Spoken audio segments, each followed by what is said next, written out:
Hello friends, आज मैं बनाने जा रही हूँ आम का फ्रेश पन्ना, वो भी पारंपरिक तरीके से। अगर आप इसे daily as a summer drink पियेंगे तो लू वगैरह तो छू भी नहीं पाएगी और साथ साथ एनर्जी भी मिलेगी बॉडी को। तो चलिए इसे बनाना शुरू करते हैं। तो मैंने यहाँ पे 2 कच्चे आम लिए हैं, इसे अच्छे से धो लिया है। अब मैं इसे ऐड कर रही हूँ प्रेशर कुकर में। यहाँ मैं हाफ कप के करीब पानी ऐड कर रही हूँ। पानी आपको इतना लेना है कि बस आम जो है हाफ टिप हो जाए। इसके लीड को क्लोज कर दें और 3 से 4 मिनट के लिए मैं इसे मीडियम फ्लेम पर पकने के लिए रख दूंगी। और हाँ फ्रेंड्स, आपको ध्यान रखना है कि आप आम उबालते टाइम एल्युमिनियम के बर्तन ना ही यूज करें तो बेटर होगा। यहाँ देखिए 2 से 3 विसल आ चुके हैं। अब मैं कर दूंगी फ्लेम को ऑफ। और जब कुकर से प्रेशर अच्छे से रिलीज हो जाए और अपने आप ठंडा होने दे इसे, तब आप इसके लीड को खोलें और आम को सेपरेट कर लें।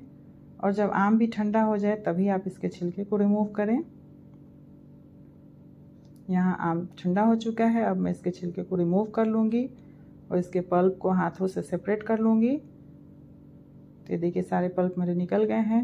गुठलियों के भी मैं सेपरेट कर दूँगी। अब मैं एक ब्लेंडिंग जार में ऐड कर रही हूँ 3 से 4 टेबल स्पून के करीब चीनी और इसे अच्छा सा एक फाइन प्यूरे तैयार कर लूँगी। आप चाहे तो इस प्यूरे को 3 से 4 दिन तक फ्रिज में स्टोर करके भी रख सकते हैं और जब भी आम पन्ना बनाना हो तो आप इसे यूज कर सकते हैं। तो मैं यहाँ पे एक जार में ऐड कर रही हूँ 3 से 4 टेबल स्पून के करीब मैंगो प्यूरे। इसमें ऐड कर दूँगी पानी और टेस्ट के लिए मैं ऐड कर दूँगी इसमें भुना हुआ जीरा पाउडर, काला नमक और पिंक सॉल्ट।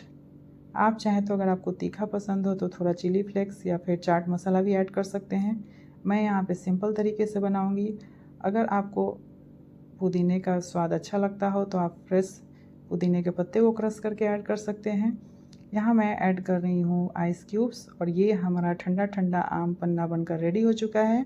अगर आपको ये वीडियो अच्छी लगी हो तो मेरे चैनल को लाइक करें, शेयर करें और सब्सक्राइब करना ना भूलें।